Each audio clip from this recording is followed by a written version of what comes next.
Well, this is it. This morning we left Cooktown, we've driven to Lakeland and we got a bit of fuel, and now we're officially on the PDR. It is actually sealed till, I think, Laura, so we're going to see what the trip has in store for us.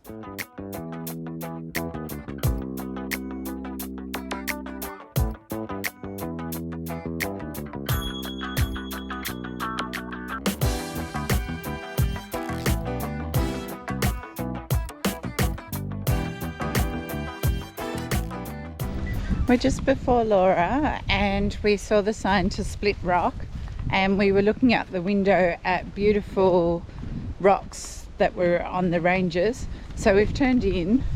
We weren't sure what to expect, but it's like a national park car park.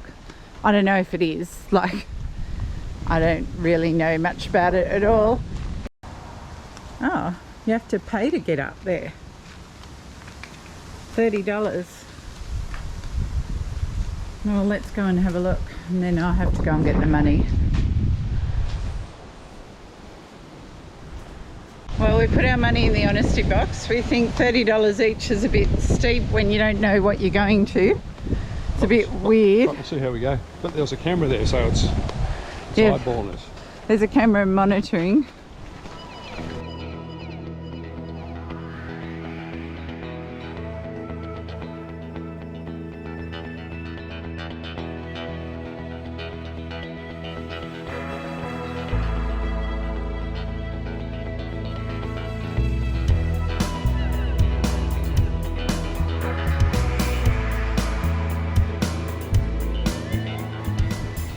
Just coming up to this, and the trail continues around.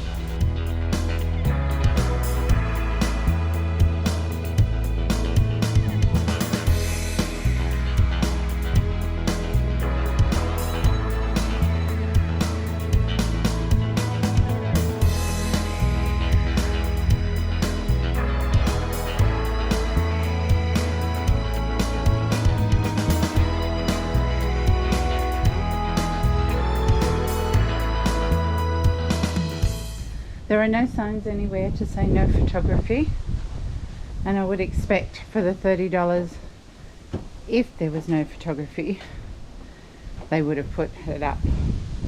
Use the money to make a sign.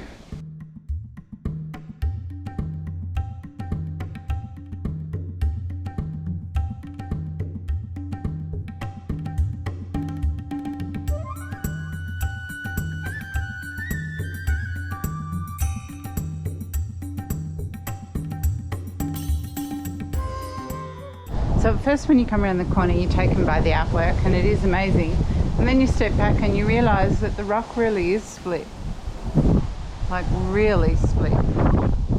But there's a lot of artwork here, it's in very good condition, and the walk keeps going, so we're going to keep going because we paid. Is that right?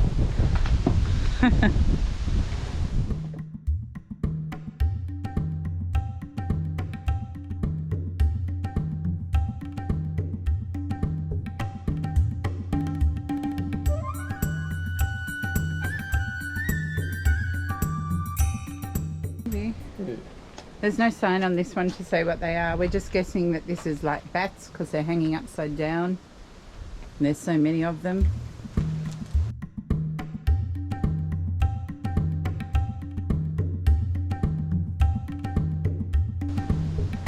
These are quite interesting. There's nothing to say what they actually represent, these ones, and they're the final one. There's 3 rock art sites to visit here.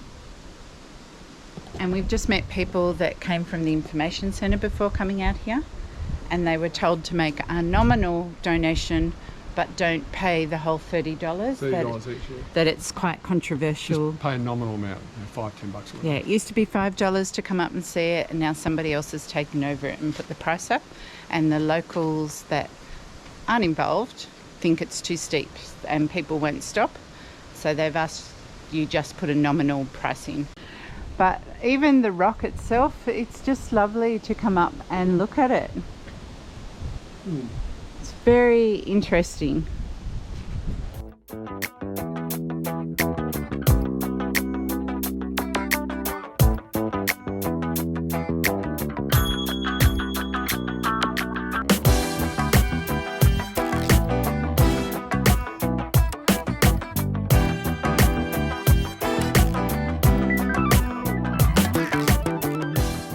So the fun begins.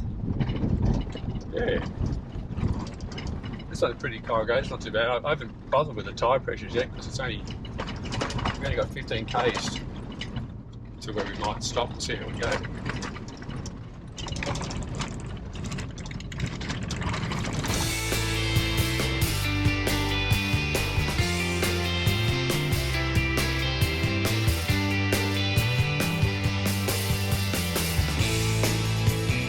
Welcome to the Hann River Roadhouse. We actually worked out last night that to get to Cape York and our booking at Punson Bay, which is one of the few bookings that we've made for the whole trip, we only need to do 125 kilometres a day. So today I think we've done 214. So we're in the unpowered section. We drove through, heaps of room here, and I think we're going to go up for lunch and have our main meal at lunch because they're doing a roast beef gravy roll, and I think it made John's mouth water. You can't beat a good gravy roll. The ocean's, you can hear the ocean. Yeah, right. It's about a few hundred k's away, but you can hear it. You can hear they've got so many sprinklers on. I don't know why. Like he goes, you can park anywhere from the sign up there down. All of this is unpowered, and nearly half of it had sprinklers going, but that's okay because we're happy to have driven through, really.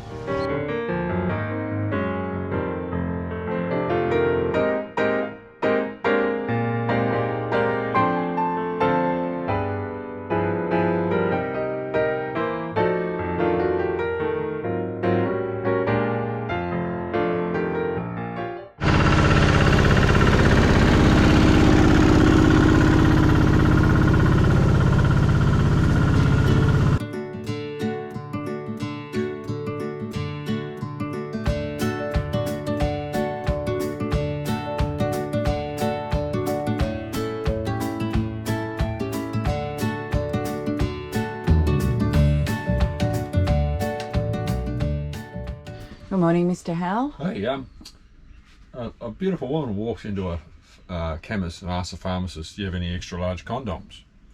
He goes, yep, sure do, aisle 3. So she walks over there and she's standing there for about half an hour, and the pharmacist comes over and says, do you need any more help? She goes, no, I'm just waiting for somebody to buy them. Oh my gosh. Farewell to Hann roadside. It was a good stop, nice and quiet. We're off this morning at about 8:30. We let the mad rushes go. There was people that were up at the crack of dawn and they were going up quickly. The road is sealed at the moment, but we're not sure for how long. It was unsealed, and as we approach the roadhouse it becomes sealed, so who knows how long it will be sealed for.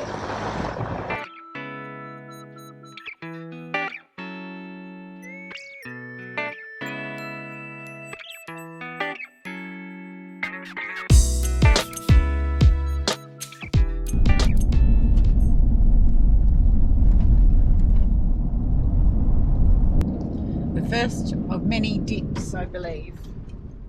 I imagine so.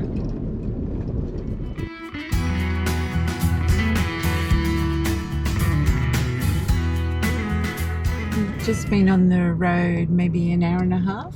An hour? And we've come to Musgrove Station, so we're going to pull in. Make sure nothing's fallen off the car or the van, and then We were going to camp here last night, but we thought, why hurry?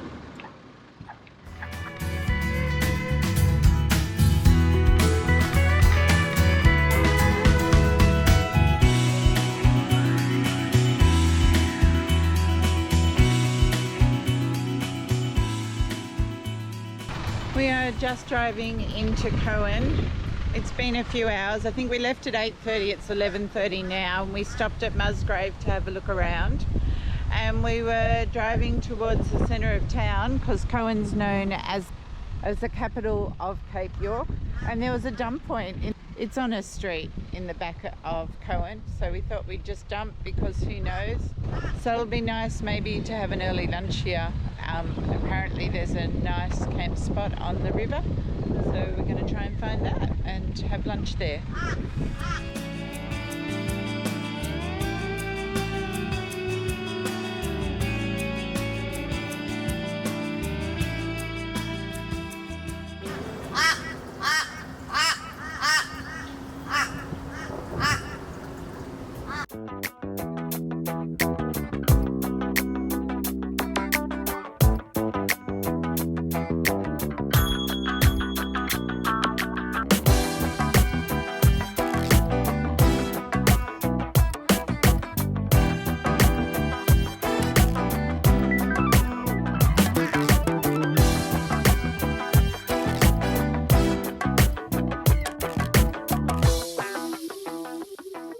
We are camping with the cows tonight. We're at the River Roadhouse. Yep. And we've just arrived. We've put up the bed box, but not the roof yet, because I just remembered this morning, because we've done all the corrugations today and it's really our first dusty thing, and we've been looking after the van, the seals, and keeping everything tight. So we wanted to see how much dust we got in. I put a white shower curtain over the bedding so that it would be protected. I thought it's not porous, so if anything lands I'll be able to gather it up and take it out and shake it. And I picked white so that we could see everything. So we'll go in and have a look. Probably shouldn't have put the bed box out before we did this, but John was too quick. We've got undies hanging up in there too, so don't show them. Yeah, I'll lift them out first. So ignore the floor because we didn't wipe the floor this morning. Oh, I'm going to just give me a sec. I'm just going to take the washing down. Sorry, I've literally just taken the washing down, haven't even put the roof up. And this is the shower curtain. So this morning I took a still photo of it, and today, and there's nothing on it at all. And we don't have a dust suppression system or anything. No. Everything is fine, and we have gone through a lot of corrugation. We've had trucks pass us today. Probably 300 or 400 k's of dirt and corrugations. So. We've let heaps of people go past us because we just didn't want to go flat out, and we've got no dust at all. So there you go. It's really a credit to Signature and John, because he's maintaining the van and the seals properly, and I think that's the secret, isn't it? You lubricate the seals. I spray some rubber seal lubricant on it every so often, just keep them all nice and supple. Yeah, so very happy girl.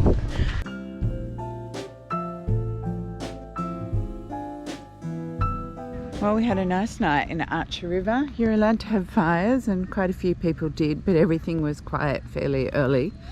There's signs everywhere to say to watch for snakes, but we haven't seen any. And the area is just huge. It's $15 per person per night, and there was no option for any powered site or unpowered site. At the moment there's big roadworks happening up on the road and the bridge, so you can't get to the river to swim, which would normally be the case, and you have to take a special turn off to get into the Roadhouse. So you have to know that it's coming, which is easy. There's plenty of signs, but it's just something to be aware of. I think they'll be doing it for a long time, and they've well and truly already started working, and they worked past 4 o'clock yesterday. But anyway, when you pay your $15, you're told to park anywhere on the right hand side of this track, and that's what we did.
We've arrived early to Bramwell Junction and we've driven in and snagged a great spot right on the fence line looking over the bush. It's absolutely beautiful.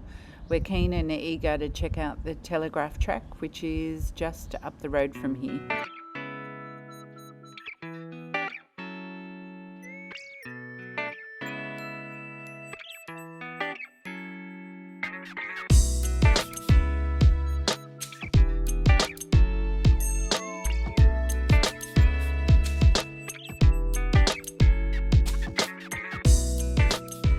And what's he gonna do?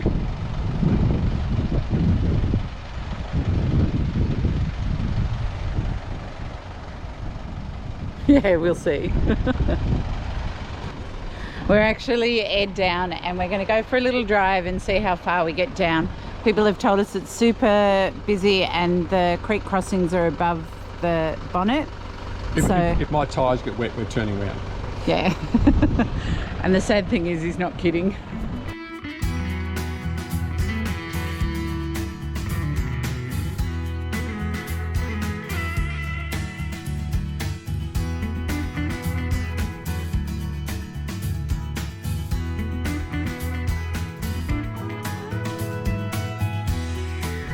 This is palm tree, I think.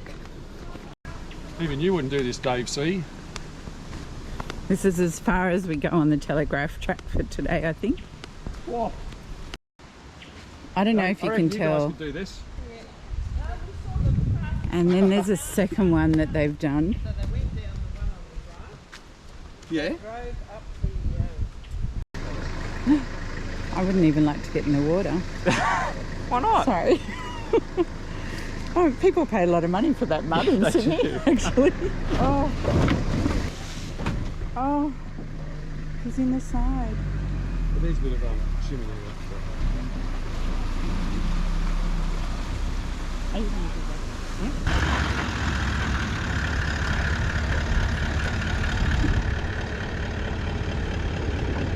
Yeah. Put your mirrors in.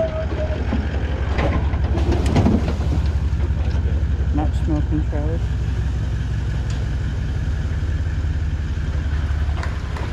Very controlled. Huh?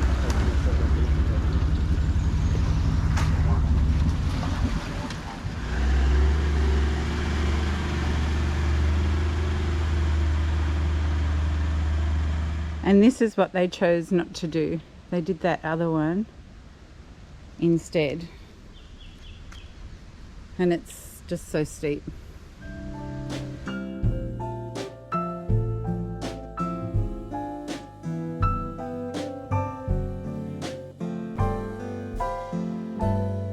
Look at the size of this termite mound. So Stuff was saying that a few weeks ago they did a burn off and that it's relit itself, and that's where all the smokes come from. But this termite mound is absolutely huge. So this is me, and it just goes up. And there's quite a few here. So yesterday when we pulled in, there was a big truck here, like a very big truck.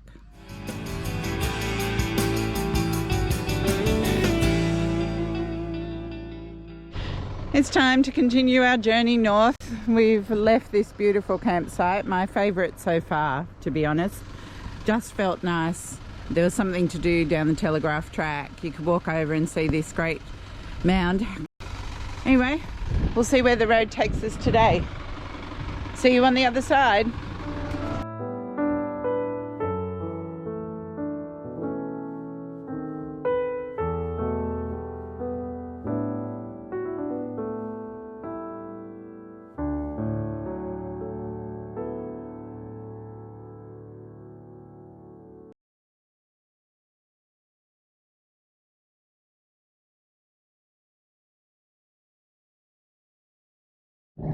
Me being me, went and spoke to one of the workers today. He was a really nice young gentleman from Cairns. He flies in for 2 weeks and does 2 weeks straight of 12-hour days, and then they fly him home again. There's a little camper up a road and they have all dongers there with their own bathrooms and they live there, and they also get supplied all of their own meals. And the bridge was supposed to take a year to build, but it's now taking 3 years. This is its 3rd year being built, and it's only one of a handful of bridges in Australia that are being engineered to withstand strong currents so that it will still get flooded, but it won't collapse in the flood. He also mentioned that normally that part of the road would get blocked for up to 88 days in a year, but with the new bridge going in, they think it'll only be 7 to 8 days a year that the road will be blocked at this section. So quite interesting. He also warned us, didn't he, that the road is about to get rocky. Yeah, he said a bit further, we'll see how we go. We'll just wing it, play it by ear. He said one of the truck drivers was doing 10 kilometres an hour because the road is so bad, carrying a big metal beam. So we will just see how we travel bit by bit. Well, we've just hit a bit of a patch. It's bumpy as, hey? Miles and miles.